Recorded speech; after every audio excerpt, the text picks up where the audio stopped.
Welcome, Pewter Report readers, viewers, and listeners to a brand new edition of the Pewter Pregame Show.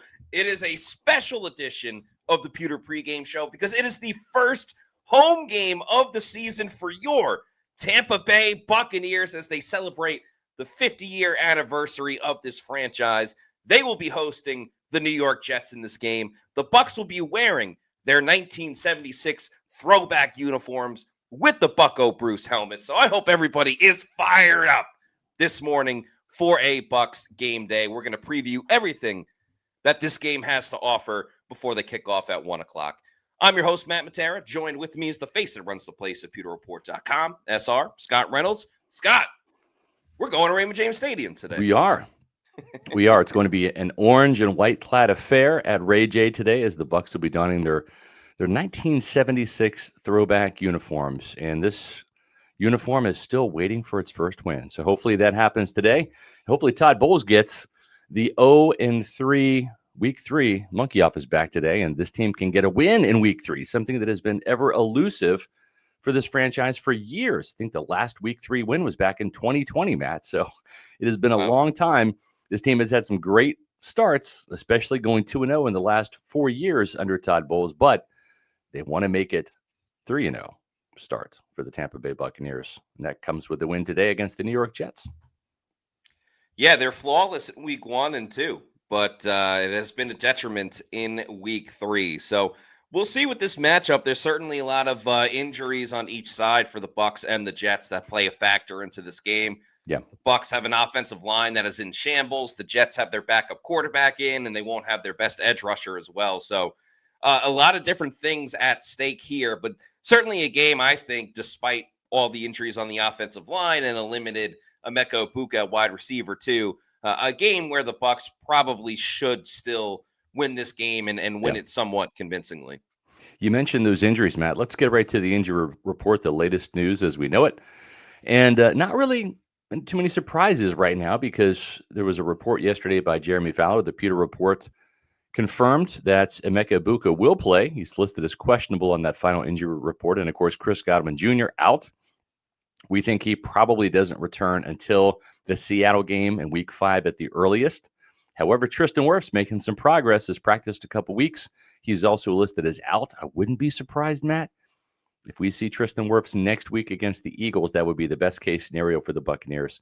But if not against the Eagles, then I think for sure he suits up against the Seahawks in Week 5. Michael Jordan, the practice squad left guard, technically not even on the injury report because he's a practice squad player.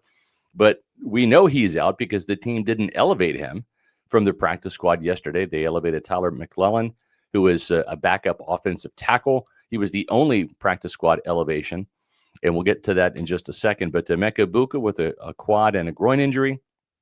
Actually, it's labeled a hip, but I think it's the hip, quad, groin. It's lower body. Yeah, he's listed as questionable. And, of course, Kalijah Kancey, Cody Mauch, and Luke Gedeke all on injured reserve. This is a kind of a big blow, Matt. Let's stay on the injuries for a minute. You know, the team made a move this week on the active roster, signing Elijah Simmons, a massive defensive tackle, 6'1", 340 pounds off of the Arizona Cardinals practice squad. Some inside scoop on that. The Cardinals were literally going to activate him from their practice squad to their active roster on Wednesday. The Bucs actually beat them to the punch. They're really pissed off the Cardinals. So he had already made the commitment to join Tampa Bay, and that's a great get for Jason Light in this team. But a little surprising, Matt, that they would have him be active this game in his first not even full week in practice with the Buccaneers, instead of the likes of Adam Gotsis or C.J. Brewer or Nash Hutmacher or any of the defensive tackles. Are you surprised there wasn't a practice squad elevation there? Not as much because of what's happening on the offensive line. And I think you got to have as many, horses in the stable, if you will, ready to go on that side of it. And I feel like it's a little bit quicker in terms of getting a defensive tackle kind of up to speed versus an offensive lineman. A defensive tackle, if they miss their assignment, there's another player that can make the tackle, or if it's a pass rush, there could be an edge rusher on the other side. if an offensive lineman misses his assignment, it's, Baker Mayfield getting sacked, Yeah. risk potential injury, loss of a couple of yards, or, a tackle for a loss in the running game. So I wouldn't say I'm overly surprised by it. Yeah. So let's talk about how they're going to address this offensive line because, again, without Cody Mauch and Luke Gedeke, it's going to be a reshuffled offensive line again. Cody Mauch was injured in that Monday Night Football win. We believe he hurt his knee in the third quarter and ended up gutting it out and actually helped pave the way for Rachaad White's touchdown to win the game in the final seconds. We also saw Luke Gedeke leave the game. Charlie Heck replaced him. We believe Charlie Heck will start at right tackle for the Buccaneers in place of Luke Gedeke. Gedeke, Cody Mauch, Kalijah Cansey, all on injured reserve. However, Luke Gedeke expected to return in about 4 or 5 weeks. That's what they're thinking right now. But with Cansey and Mauch likely done for the regular season, although there might be a chance that one or both of those players could return to action if this team made it deep into the playoffs. Think Vita Vea from the 2020 season where he missed the first 2 rounds of the playoffs against Washington and New Orleans, but then was able to suit up in the NFC Championship game and harass the crap out of Aaron Rodgers, and then, of course, play in the Super Bowl too. So right now, that's the best case scenario for Tampa Bay, getting Luke Gedeke back in a couple of weeks and then having perhaps an opportunity for Cody Mauch and or Kalijah Cansey later in January in the playoffs if the team makes it that far. But Matt, once again, Brian Picucci and Kevin Carberry have a lot going on that offensive line. We might even see Dan Feeney in the lineup today. Right. He is the newcomer from the Buffalo Bills practice squad. He is. I think it would be really, really risky to bring in a guy that legitimately did not practice until Thursday on this team because he was getting a physical on Wednesday. But that's the thing with these offensive line coaches who have done a great job. It's not like they just have to get one guy ready to go for the game, whether it was Michael Jordan for the first 2 weeks or, Charlie Heck at right tackle once Luke Gedeke was out of the game. We're talking about like 3 to 4 different offensive linemen that they have to go, hey, you might be starting this week. This is what we have to work on, and whatever the case may be. Todd Bowles had mentioned that they've had a rotation of guards, like in practice. They've kind of mixed everyone in and out. So we could see Feeney for a little bit. I think the odds are it'll be Elijah Klein and Luke Haggard at the starting offensive guard position. And, Klein, maybe you feel a little more comfortable about because he's in his second year. He certainly reshaped his body this season to, put on some weight and mass and be bigger at the position. And you like his versatility. But it's going to be all hands on deck for the Bucs and their offensive line. You're only as strong as your weakest link. It's not ideal having, really, at this point, third stringers in on the offensive line. But it'll be quite the challenge for Josh Grizzard today to really get this Bucs offense going, based on who they have available. That's right. And I think one of the least talked about Buccaneers is Luke Haggard. This is a player. Yeah, how often do you talk about a fourth string lineman? Exactly. But he's going to get his first start today. And we think he might be at left guard. If not, it's going to be right guard. They're going to determine where Elijah Klein and Luke Haggard fit best on this revamped offensive line that truly, for the first time this year, Matt, may not have any players playing in their normal position. We expect Graham Barton again at left tackle today and Ben Bredesen at center. That, of course, is your starting center and starting left guard playing out of position. And then 3 new faces to that starting lineup. Charlie Heck getting his first start with the Buccaneers, played the majority of that game last week, all but 12 snaps really for Luke Gedeke. And then they're going to have their hands full inside because it's not like the Jets don't have any good players on their defense, even though they're 0-2. They really have one of the best defensive tackles in this league in Quinnen Williams.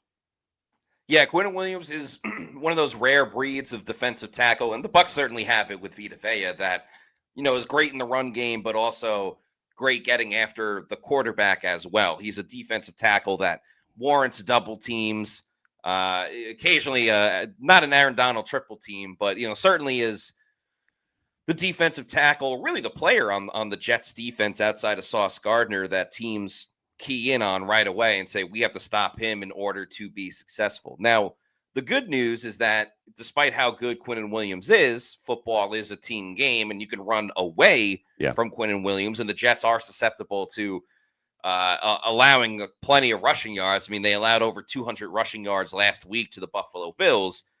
So you got to avoid Quinnen Williams as much as you possibly can. You feel a little bit better about Ben Bredesen in there versus if it's not just going to be Luke Haggard against Quinnen Williams. A lot of the time it's going to be Ben Bredesen and Luke Haggard against Quinnen Williams. So expect a lot of double teams. The interesting twist, and we've already seen a huge twist, and that was in week 1 when the Bucs surprised us with that again, reshuffled, revamped offensive line that didn't have Charlie Heck at left tackle. It had Graham Barton at left tackle and Ben Bredesen at center rather than left guard. They elevated Michael Jordan from the practice squad to play left guard. Could they surprise us once again and put Elijah Klein at center, where he has practiced and played most of training camp and actually got some reps and a lot of playing time at center during the preseason, and move Ben Bredesen back to left guard? Sure, I guess you could, but I mean, Elijah Klein had some risky snaps in the preseason. He did. There were a couple of low ones, and you can wave it off when it comes to the preseason, but I don't know if you want to run that risk when you're in a live NFL game. And Baker certainly loves to improv, and I'm sure he'd take a snap off the ground and do a spin move and be able to rush for 15 yards. But to me, that's a little dangerous for this game. I totally agree. Ben Bredesen so far, knock on wood, flawless snaps through 2 games. We haven't even seen one errant shotgun snap, nor have we seen one bad quarterback center exchange. The other thing too, Matt, I think, is where you keep Ben Bredesen at center is because if you look, you've got a left tackle in Graham Barton, who is entering his 3rd game playing that position, but he's a veteran now. He started every single game except for 1 as a rookie at the center position. So he knows this offense. He has to know it as the center, right? So you've got him. Then you have a player, either Klein or Haggard, getting his first NFL start right next to him. And then on the other side of him, you have an experienced NFL veteran at center, a guy that'll be snapping in Tampa Bay for his 3rd game. He also, I think, had 4 or 5 starts at center with the Giants. So again, you've got veteran, newcomer, veteran in the middle. And then on the other side of the line, same thing. Charlie Heck may not be the ideal choice at right tackle for the Buccaneers, but he has experience, including last game. So you've got, again, another newcomer, whether it is Haggard or Klein, on the right guard position in between 2 veterans and Bredesen and Heck. And I think that probably is what makes Josh Grizzard and Kevin Carberry feel more comfortable. The fact that you don't have 2 newcomers starting side by side and really kind of fouling up the works, on one side of the offensive line. Yeah, that's a good way of putting it. It's not like you have 2 new players making their first career starts that are, probably shaking in their boots a little bit. It's like, oh my goodness, I'm playing in the NFL. So they can all kind of lift each other up in one way or another. And with Charlie Heck, kind of mixed results last week when he came in at right tackle. But at least Josh Grizzard knows what he has in Charlie Heck. Nothing's going to be a surprise to Josh Grizzard based on what they can run and what they can't run. I think that gives the Bucs an advantage too, knowing their deficiencies. Yep. Cuse 44 coming off a big day yesterday. I won some money on your orange Cuse. I had them winning over Clemson in Death Valley. So I was really happy to see your team win. You guys sold on Heck. Matt, I don't know about you. I feel like what I liked about Ben Chikwuma's preseason was, despite his lack of experience, the game didn't look too big for him. I really didn't see, outside of a false start or a holding penalty, a lot to really be concerned about.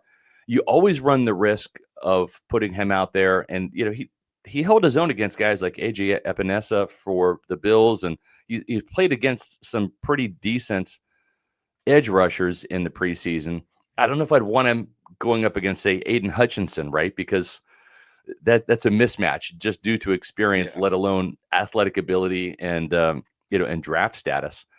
But I don't know that there's a whole lot of difference between like Charlie Heck and Ben Chikwuma. I think the only difference I see really is just the experience. I think Ben Chikwuma played just as well in the preseason as we've seen Charlie Heck play in the regular season. I don't know that there would be too much of a drop off, but coaches like experienced players.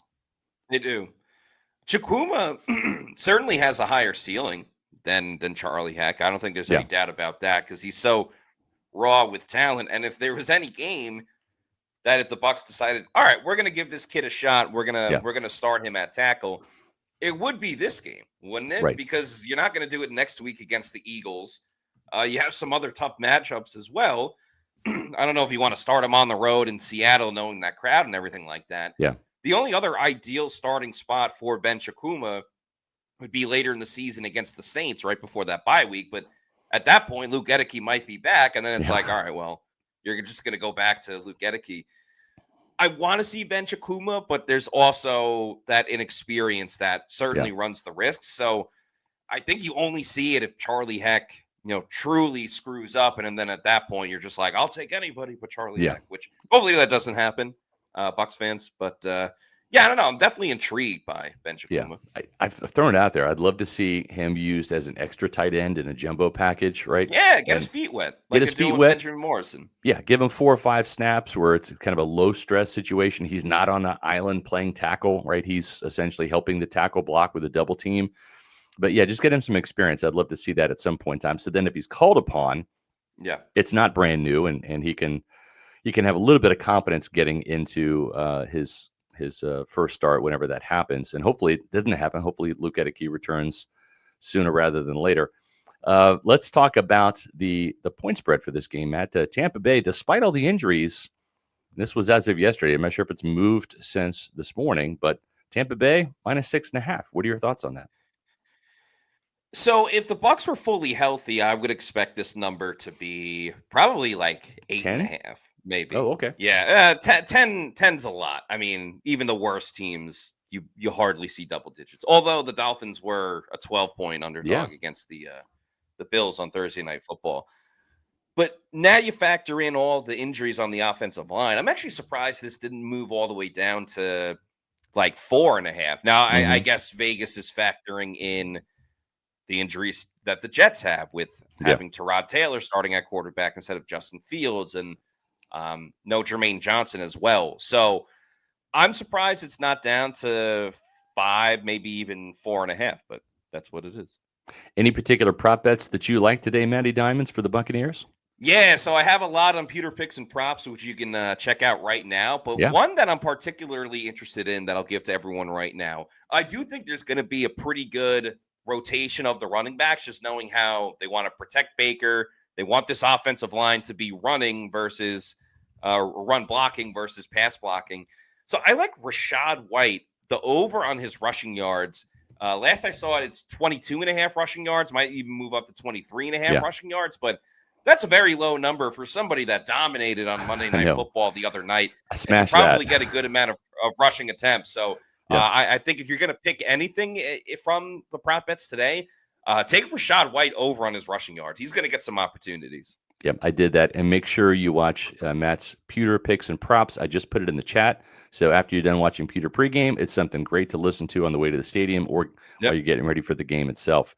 Speaking of game day, well, there's one place to go that we really recommend when it comes to game day. If you're not going to be at the stadium, or maybe you're going to be at the stadium, at kickoff, but you're looking for a place to pregame or maybe a place to celebrate a Bucs win after the game. Well, that place is Walk-Ons. Game days are better at Walk-Ons. Big screens, bold snacks, all the hype. They got one just down the street from the stadium in Midtown Tampa. There was also another one in my neck of the woods up here in Wesley Chapel, as well as one in Lakeland. Those are your 3 Tampa Bay area locations for Walk-Ons. They've got some tremendous game day kickoff cocktails for a limited time only. The Walk-Ons Whiskey Sour, the Players Punch, which is my favorite, the Strawberry Mule. And as we showed you here, they've got a bunch of new appetizers as well, including 2 different kinds of big plate nachos. The cheeseburger sliders are phenomenal. You can't go wrong with the mozzarella logs, and the boneless wings are absolutely fantastic. Get to Walk-Ons before the game, after the game, anytime. Plenty of TVs to watch all of the NFL and all of the college football action. Make your day start or end at Walk-Ons. We got some super chats to get to, Matt, before we get into some of key these matchups. Yeah, let's do the super chats. First of all, shout out to Mario Thomas, has now become a Pewter Report YouTube channel member. Same with the guy is gifted. So thanks for your support. Thank you. Nick Citro, $4.99 super chat. Thank you. Says flew from Connecticut to attend my second ever home game. So many Jets fans at the hotel. Can Baker's popularity finally give us a home field advantage? That's I a mean, great Northeast question. fans are pretty Yeah. crazy. You see it with the Jets, the Giants, Eagles. I don't know. People want to go to Florida, Yeah. to get. I mean, at this point, it's still warm in the Yeah. Northeast, but yeah, I don't know. I mean, you got the beaches and stuff too, and that's always a lure for people that live in Boston, for Patriots fans, Chicago Bears fans, the New York area with the Jets and the Giants, Philly with the Eagles. You see a lot of those northern teams come down and invade Raymond James Stadium. And listen, let's be honest, Buccaneer fans profit off of selling their tickets. And I hate to say that, but that's kind of the fact that Glazers get a little steamed about it. They want to see as many Buccaneer fans in the stadium as possible. But I know just from talking to some season ticket holders, they make such a premium Yeah, on selling tickets, especially for teams that have big time fan bases, that they can sell 2 home games and literally make enough money profit from those games that they can purchase their whole season tickets for the rest of the year. I mean, that's the math here. it makes So sense. yeah, you hate to see it, but I mean, that's why it happens. I'm not condoning it. I'm not saying it's a good thing, but that is why it happens, because those teams fans that come down from the north, we see it when the Packers come down from Green Bay. Um, they pay premium prices for a pair of tickets or 4 tickets or whatever to games, and it's a profit center for Buccaneer fans. Moving on, Redfish, thanks for the $1.99 super chat. Says, do you think our injuries make this game a toss-up? I wouldn't say a toss-up, but I think the makeshift offensive line makes it more of a mystery than I still think the Bucs should be favored, and I have confidence the Bucs will figure it out with the offensive line, whether running a completely different style of offense or the players or the cream rises to the top, if you will. So not a toss-up, but maybe a little bit closer than what you would expect. I agree. And the other thing I'll say too is this has been weird for the Buccaneers. They haven't recorded a takeaway on defense, Matt, but they haven't had a giveaway on offense either. They've had 2 games now where they've been exactly equal with their opponent in terms of the turnover margin, but it's been at 0-0. Now we have seen, a turnover on downs, right? The Texans couldn't punch it in from the 1-yard line. We saw a blocked punt. We've seen some 4th down shenanigans that have kind of resulted in what is effectively a turnover for the Buccaneers or the other team. But we have yet to see an actual interception, a forced fumble recovery, something like that. And I think that's where the Buccaneers could get in trouble. If they lose the turnover battle today, which should be I think a close win for this team, could be the difference in a tighter game than expected, or even a Buccaneers loss with an upset by the Jets. Turnover margin, I think, is huge today. Tampa Bay has to win it. Yeah. Or at least be neutral. I think if they're neutral, unless it's a pick 6 or something by the Jets, then I think they still have a chance to win. They just are the more talented team. Bucs have had the chance to take the football away. The Levante David drop last week, but Baker's also thrown some passes that probably should have been taken away as well, and he had that costly fumble. So it's not like the Bucs offense has played mistake free despite not having turnovers. We have a 99-cent super chat from Gregory Smith. Thank you very much. Says, whoops, forgot to message. It seems to be accepted that Gedeke was rushed back too early. Isn't the large concern the same will happen for Godwin and Wirtz? Well, I think with Luke, he was dealing with that immediate injury, right? He suffered that in week 1 with the foot. He thought he could play on it, tough it out, and it just didn't have the luck, really. I call them the unluckineers. They're just so unlucky right now when it comes to injuries, dating back to last year too. You could say that. To me, I think it's different because Tristan Wirfs had this knee injury actually last year against the 49ers. He played through it, then tried to rehab through it and rest through it and recover through it. The offseason didn't happen. So they finally went in and decided to fix it. So I think Tristan coming back, it's a completely different situation than it is with Luke Gedeke, where that was a fresh injury from the week before. Yeah. Oh, yeah, totally true. And Tristan and Chris Godwin Jr. have been practicing for several weeks now. Yeah. So a little bit different. Eric Moreno, thank you for the $5 super chat. Says, first time back at Ray J since my dad passed away. He was pissed off that the Bucs lost to the Commanders in the first playoff game. Yeah. Well, I hope you have a great time at the game, Eric. Hopefully you'll be thinking of fond memories of your dad as he watches the game too. And you can be happy with a Bucs win. Absolutely. Well said. Gregory Smith, thank you for the $4.99 super chat. Is the huge changeup of the offensive line since the beginning reason for all the injuries? All these players playing at new locations they're not used to. No, I don't think so. It's so hard to prevent like a knee injury or a foot injury. I mean, football is a collision sport, and the Buccaneers are not immune. I mean, you look around the league, there are teams.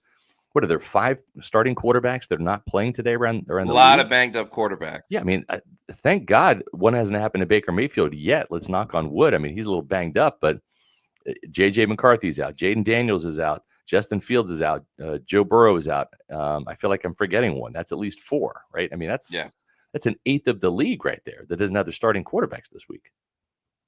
I would also say that the players that have gotten injured on the offensive line were playing their regular positions. Luke Gedeke was at right tackle and Cody Mack was at right guard. So, yeah, just kind of unfortunate.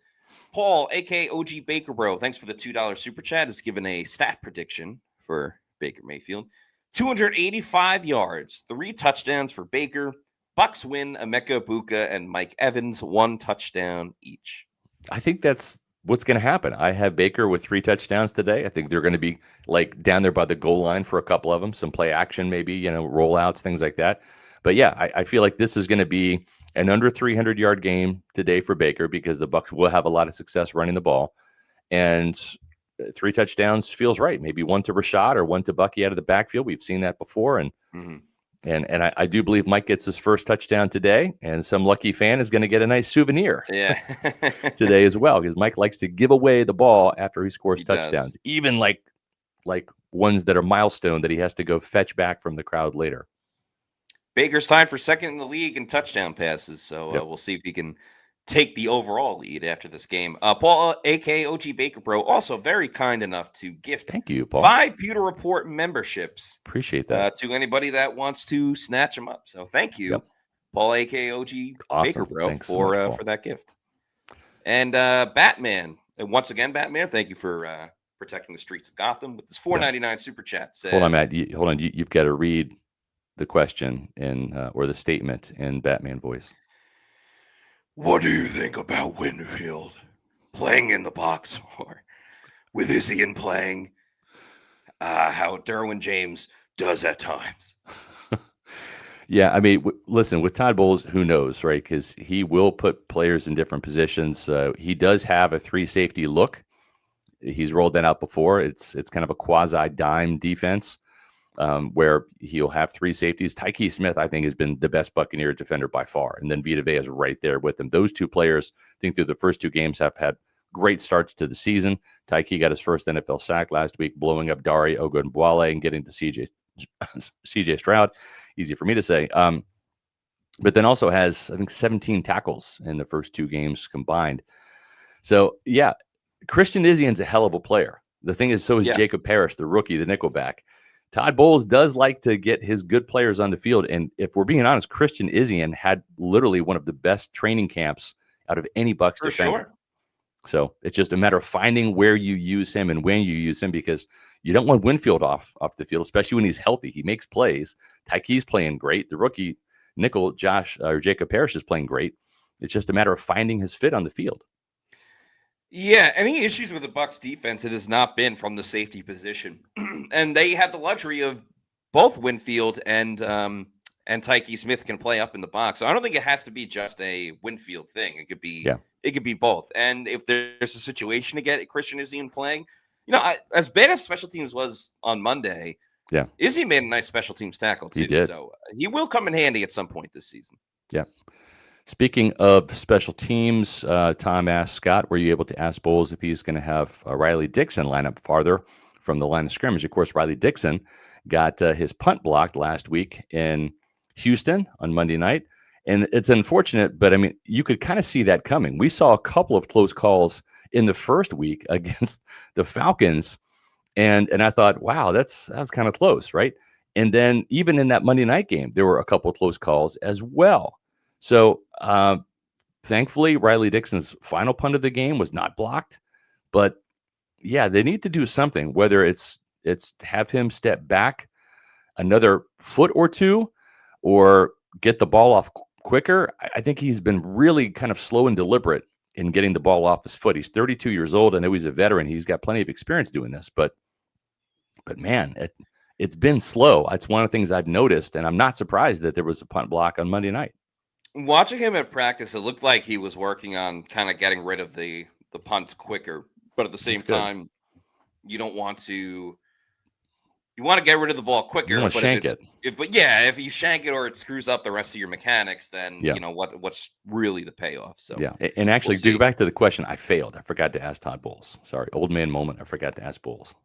All right, a couple more super chats. Laura of Lucas, thanks for the $5. Says, I prefer the injuries to happen early so next man up has time to develop before these games actually make a difference in the run to the Super Bowl. Yeah, I mean, you don't want injuries ever, but if you had to choose, would you rather your players get injured early or late?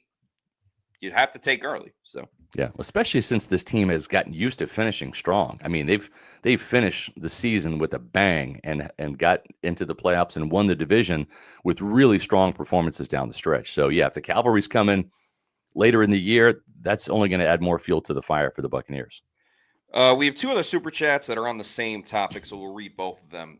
Thank you to Elaine Abraham for this $1.99 super chat. Thank you. Says, can we cut McLaughlin if he misses again? And then Henry Gigante with a $4.99 super chat. Thank you. Says, fantastic show as always.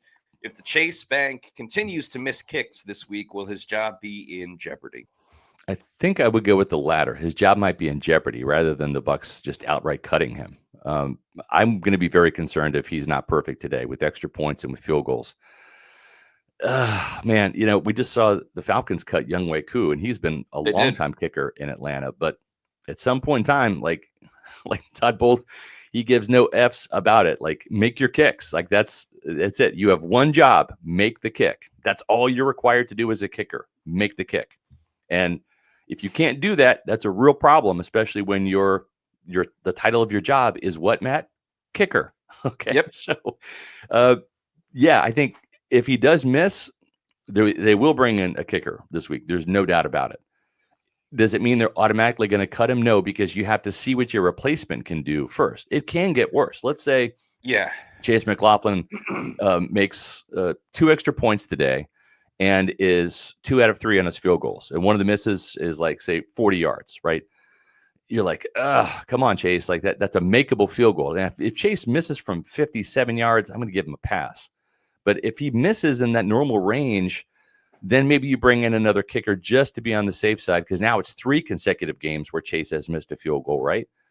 But I don't know that you necessarily cut him, but you definitely have a plan B in-house in case you need to pull the switcheroo. Yeah, I wouldn't be surprised, excuse me, if McLaughlin ends up, as a game day inactive at one point or another, if they sign a kicker to a practice squad and call that guy up. So I think that could be in play too. Yeah. Well, what's in play today is a couple of more fantastic shows for you. This is Pewter Pregame, of course, and in literally a matter of hours at 1 o'clock, we're going to have Pewter Game Day with not Matt Matera today. It's going to be Adam Slovan and Daniel Morales calling the action today at 1 o'clock. Make sure you check that out. We're going to have Matty Diamonds in the press box for a change. He grew up as a Jets fan, no allegiance now, but it's going to be fun, not just only for Matt to see the Jets, hopefully take an L, but also to experience the 1976 throwback game. That creamsicle reverse will be in effect today. It's going to be a little Bucco Bruce and a lot of white jerseys, but with those orange numbers, and hopefully the Buccaneers get a win. And then the orange action continues after the game, as Maddie and I will be up in the press box with an in-person Bucs versus Jets post-game podcast. That's going to be about an hour after the game. We'll be wrapped up with the press conferences and back up at Raymond James Stadium in the press box to give you all of our insight and analysis. So look for that probably close to 5 o'clock tonight here on Pewter Report TV, our YouTube channel. Also streaming live on Pewter Report's X and Facebook channels as well. So lots of different ways you can watch that. And while we have your attention, guess what? We're doing this again next week. That's right. Pewter Pregame live at 9 a.m. before the Bucs take on the Eagles. Hopefully this will be a matchup of undefeated teams, or at least let's hope the Buccaneers are undefeated. And that will be at 9 o'clock, our usual time, and then followed by the return of Matt Matera, and Daniel Morales for Pewter Game Day at 1 o'clock as the Bucs take on the Eagles. And Matt, it was a fun game for you to call last year when the Buccaneers absolutely stomped the Eagles 33-16 at Raymond James Stadium. Hopefully that happens again. Yeah, so some of the games can be dramatic, like it has been for the Bucs the first two games of this season. But it's always fun when the Bucs kind of win in a blowout. You can celebrate a lot of the great plays made by Tampa Bay and kind of have a stress-free game, and then talk about what's next too. So, a lot of good content coming up. Let's get to these key matchups. We'll start with the Bucs offense against the Jets defense. Baker Mayfield against safety Andre Cisco. Yeah, Baker Mayfield has been perfect so far in terms of not throwing interceptions. There's only been 2 games. There have been some balls that have been in harm's way. The Jets don't have any takeaways, no interceptions, just like the Bucs. Is today something that's going to give on either side? I don't know. We'll find out at 1 o'clock. But Andre Cisco is a bit of a ball hawk, and he was a ball hawk back in college. I think he played for Syracuse. And if there's going to be one guy that might get an errant Baker Mayfield throw across the middle, it might be Andre Cisco. Of course, Sauce Gardner is their best defensive back, but Mayfield has had a couple of interceptions dropped across the middle of the field, something to keep an eye on, especially if Emeka Egbuka can't really open up at full speed, Matt, on some of those crossing patterns or posts. This might be an opportunistic guy for the Jets that Baker Mayfield has to avoid in Cisco. I'm going to take Baker Mayfield, though. So far, so good. No interceptions from him. Yeah, and the Jets secondary is such a mess, too, outside of Sauce Gardner. I think a great example is that first game the Jets had against the Steelers. Everyone's like, wow, Aaron Rodgers, 4 touchdown passes. Well, if you look at his touchdown passes, guys are 10 yards open down the field and wide open. That's a product of the secondary causing a lot of deficiencies for that unit. So definitely going to take Baker Mayfield over Andre Cisco.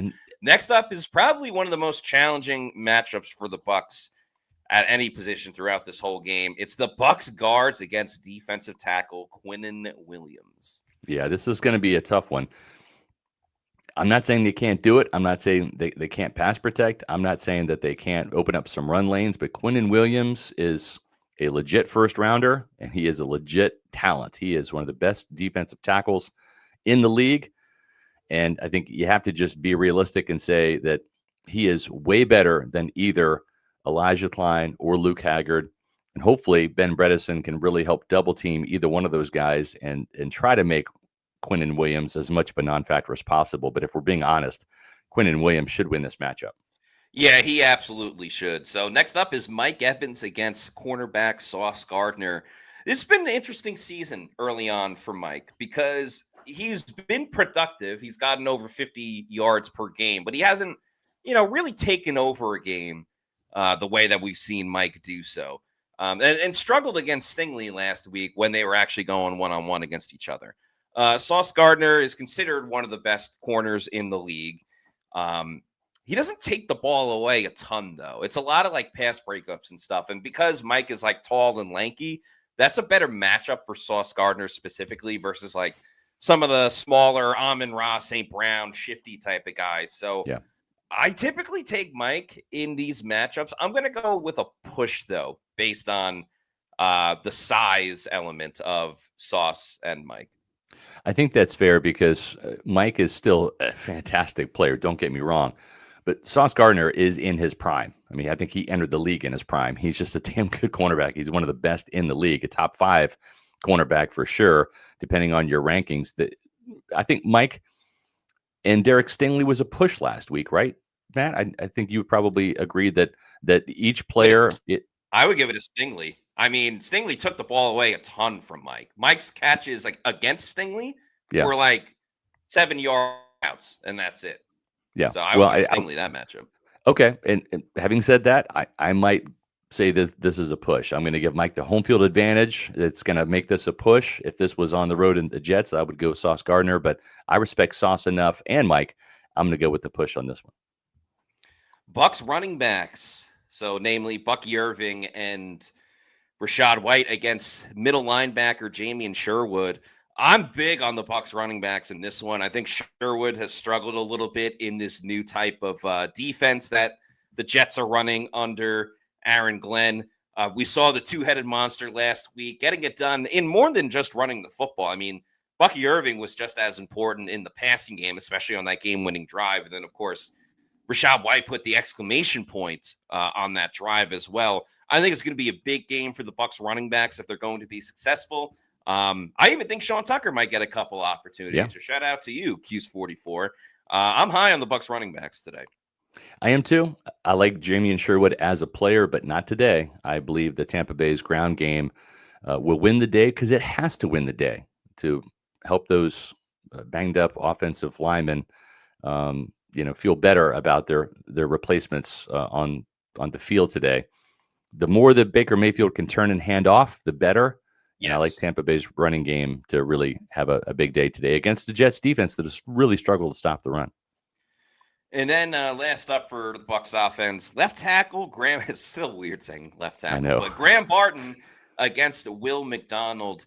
I'm going to go with a push in this one because I think Graham Barton looked good in week 1, had some issues in week 2, but I give more of a credit to the Texans and their edge rushers versus, how Graham Barton did from a skill set standpoint. Will McDonald's a good edge rusher, but I'm not putting him on the level just yet of, who the Texans have. So I think Barton will have some good reps, might struggle here or there, but that's why I'll go with the push.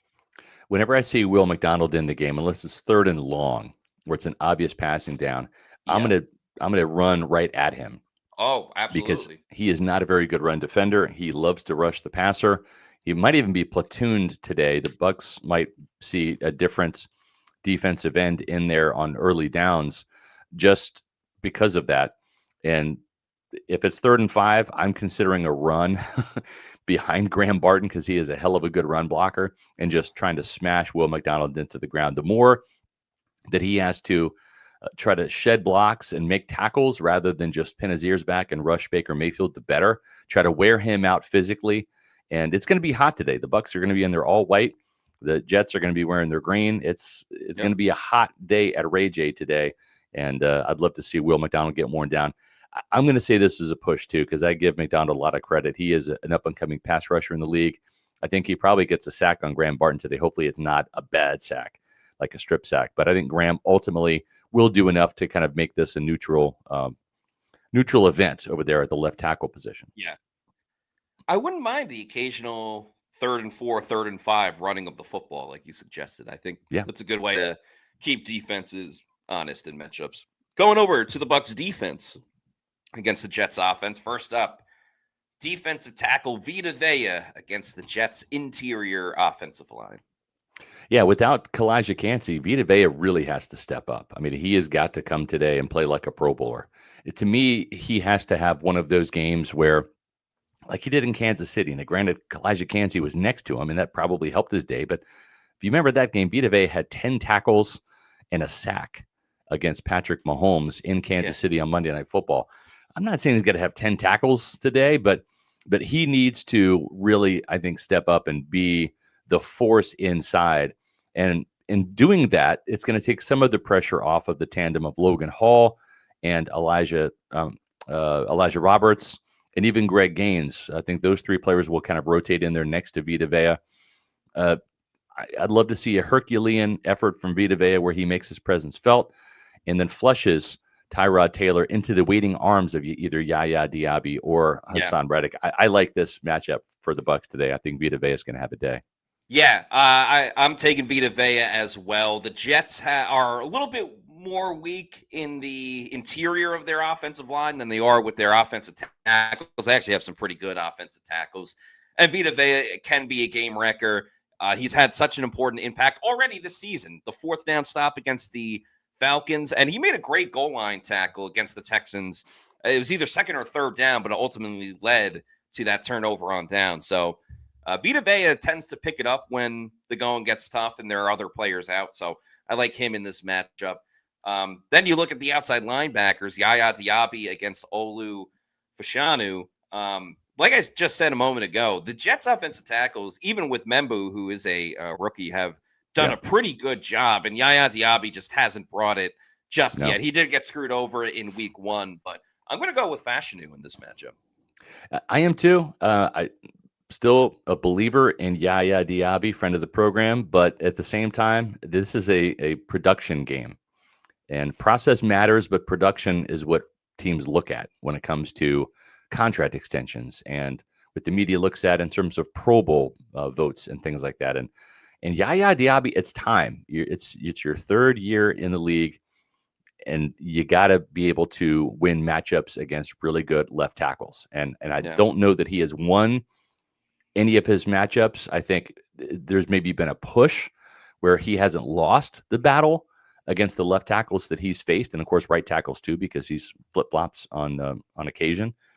Mm-hmm. But Matt, at some point in time, if you're going to be that guy, you need to start dominating. We need to look at Yaya Diaby and say, you know what, he beat his opponent today, and he won more reps than he lost, and today was a Yaya Diaby day. We've said that about Vita Vea. We've even said that about Kalijah Cansey at times, right?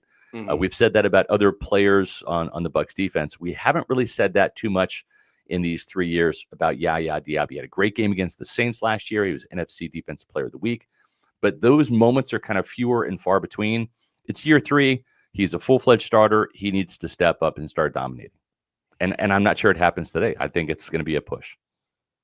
Yeah, well put. Servase Dennis against Breece Hall. To me, this is a blowout. Yeah. Breece Hall, if they get him out in space like they should, it's going to be really rough sledding for Servase Dennis. He's had his ups and downs. I'm not giving up on Servase Dennis just yet. Right. But he's been exploited in 2 games already with swing passes out to the running back, and he can't hang tough. And Breece Hall is as good as it gets in that area. So I'll take Breece Hall. Yeah, I am too. I think Servase Dennis has actually played really well as a run game defender between the tackles. Where he has struggled mightily. And Todd Bowles would object to say that despite Pro Football Focus giving him over 200 yards of passing yards allowed, it really has not all been on Servase. But he has not done enough in the passing game to stick with these running backs, to take the right angles, to prevent huge plays. Tampa Bay has given up, whether it's all been on Servase Dennis' shoulders or not, a 50-yard touchdown catch to Bijan Robinson, a 37-yard catch and run by Woody Marks, the rookie, last week in Houston, or the 27-yard screen pass to Nick Chubb. That can't happen today against Breece Hall, because Breece Hall is an elite running back. He can get 100 yards on the ground. He can get 100 yards through the air. He's that type of player if you don't contain him, tackle well, take the right angles. I don't know that he has a monster day today. I like Servase Dennis between the tackles. I don't like him outside on the edge. I have to give the edge to Breece Hall. He's the better player.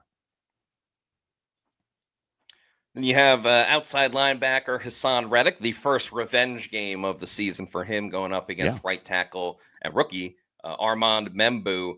Membou has looked pretty damn good through 2 games. Hassan Reddick played very well in week 1. I thought he was fine in week 2, but the Bucs fall into the same problem of dropping him back too much, in my opinion. So I think if the Bucs commit to just continuously rushing Hassan Reddick, and they mostly just play Hassan Reddick and Yaya Diaby. I mean, they dominate the snap counts at the outside linebacker position. If they do that and don't drop him back too much, I think Reddick can have a pretty good game. But I don't believe the Bucs are going to do that, because Todd Bowles has curtailed a lot of things that he's had issues with coaching, but he hasn't finished that one just yet. So I'll go with a push. It always helps to have a home game if you're a pass rusher, because the noise can affect the offensive tackles. It can make them be a bit delayed off the snap of the ball.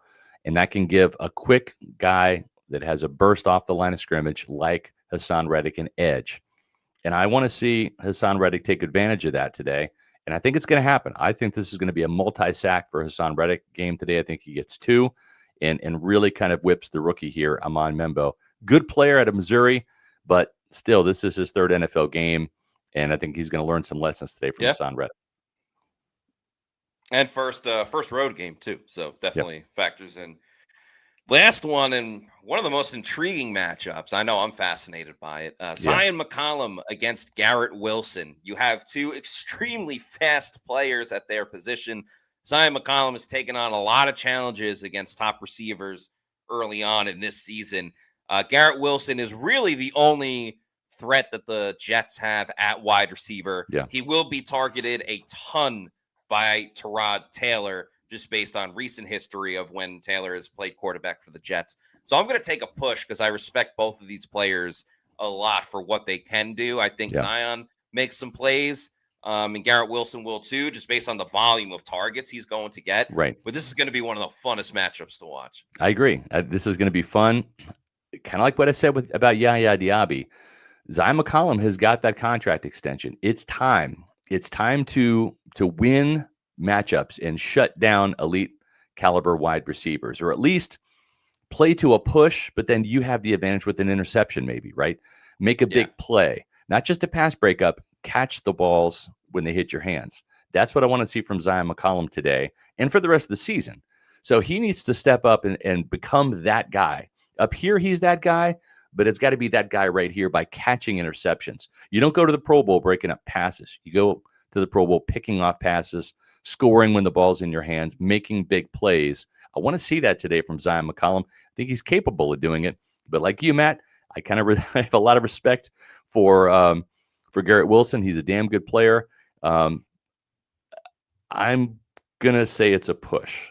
I'm hopeful that Zion can win the day today in those 1976 throwback uniforms. I've actually put a bet on him to score a defensive touchdown with the pick six. Let's see if it happens. But I respect Garrett Wilson. Here's the thing, Matt. I want you to kind of sound off on this. Yeah. This seems to be a game where you've got a backup quarterback, and we know that has at times been Todd Bowles' kryptonite, right? Go back to last year, Cooper Rush, Sunday Night Football, with the Dallas Cowboys. He's had his way with some backups, but other backups have looked like Pro Bowlers against his defense. But the game plan is stop or contain Breece Hall, stop or contain Garrett Wilson, period, the end. It's about as simple as you can get in terms of who they've faced the first 3 weeks of the season. This seems like the easiest offense to prepare for. They don't have a lot of weapons. They have one weapon in the passing game at receiver and one weapon in the running game and a backup quarterback. If you can't find a way to mastermind a scheme to meet those objectives, what are we doing? I agree wholeheartedly with you. The Jets do not have a lot of weapons. I would maybe even throw in Braylon Allen, their backup running back. He's solid too. He is good in certain situations. But if you shut down Garrett Wilson, the Jets won't have a passing game. They might even have a better passing game with Tyrod Taylor in at quarterback. But another thing as well is the Jets are not a team that can play from behind. They have to play either with the lead or keep it close. They want to run the football. They have to run the football. That's right. Based on what they don't have in the passing game. So the Bucs have not had the hottest of starts on the defensive side. They've allowed touchdowns in each of their starts to this season. The Bucs offense did score, responding after the second game as well. I think if the Bucs can jump out to a 10-point lead or something like that, they can put the Jets away pretty early on. Like the Jets gave up against the Bills, which is scary to say in their freaking second game of the season with the new coach. But the Bucs should figure out a way to win this. Yeah, and I'm with you. I have the Buccaneers winning a close game just because of all of the injuries. I don't know that they're necessarily going to cover the spread. I actually forgot what I picked because we did that on Friday, and that was 2 days ago, and I'm an old man. But I know I picked Tampa Bay to win. I want to say it was like 23-16, I think was my score, 23-19. It was maybe within a touchdown. So I don't see the Jets scoring more than 20 points in this game. Tampa Bay actually has been pretty good. They've only allowed an average of 19.5 yards per game on defense through these first two games. I think we've seen an improvement, haven't we, from Todd Bowles? The splash plays haven't been there. We haven't seen the guys we expect sacks from to actually get them. We saw a Greg Gaines sack. No one had that on their bingo card last week. Or Tyke Smith also had a sack. We've yet to see an interception despite the flurry of picks that the backup players got in the preseason, although Zion McCollum had one of those interceptions. So maybe that comes to fruition today. But Tampa Bay's playing better on third down. They're playing better in terms of scoring defense than they did last year. I think the defense is moving in the right direction. And if I'm Todd Bowles, I say, guys, listen, our offensive line is a calamity right now. Okay. We It don't know how many is. points we're going to score because of it all starts up front. But what I do know is we need to stop the Jets from scoring. If they can't score, they can't win. That's my message to the defense today for Yeah. Todd Bowles and his unit. We'll see what happens, but I do expect kind of a lower scoring game just because of that makeshift offensive line that has been retooled and reshuffled and refigured out once again. This is a game where the Bucs defense can truly show that they're back with some turnovers, with low scoring, and by Todd Bowles, figuring out his eureka moment. So there's definitely an opportunity on the table to put out a statement. I'm with you. We're going to make a statement later on tonight with our Bucs post-game show. Matt Matera and I will be live at Raymond James Stadium about an hour after the game for that Bucs versus Jets post-game podcast. We love the turnout. You guys have been absolutely bringing it. Oh, yeah. We love your interactions. We love the comments, the questions, everything. Let's celebrate a Bucs win together or figure out what went wrong today together. Hopefully it's the former, not the latter. That's going to be right here on Pewter Report TV, our YouTube channel. Make sure you hit subscribe. We're over 21,000 subscribers, thanks to you guys. And then before that, we've got Pewter Game Day coming up. And that's at 1 o'clock. Matt Matera will be at the stadium today. So it'll be Adam Slavon and Daniel Morales calling the action for you on Pewter Game Day. And we're hopefully going to have yet another Victory Monday. We had a Victory Tuesday last week, but let's get back to Victory Mondays tomorrow, Matt. Yeah, that would be great. So if you're not already doing so, in the meantime, please follow us on all of our social media on X, Facebook, and Instagram. We're at Pewter Report. Our YouTube channel is Pewter Report TV. Please like and subscribe. Leave a comment on this video. Give us a game prediction, what you think might happen in Bucs versus Jets, the home opener for Tampa Bay. But that's going to do it for us on this morning's show. Appreciate everybody that came out for this one. So for Scott Reynolds, I'm Matt Matera saying thanks everyone for watching, and we'll see you later for another edition of the Pewter Pregame Show. Out.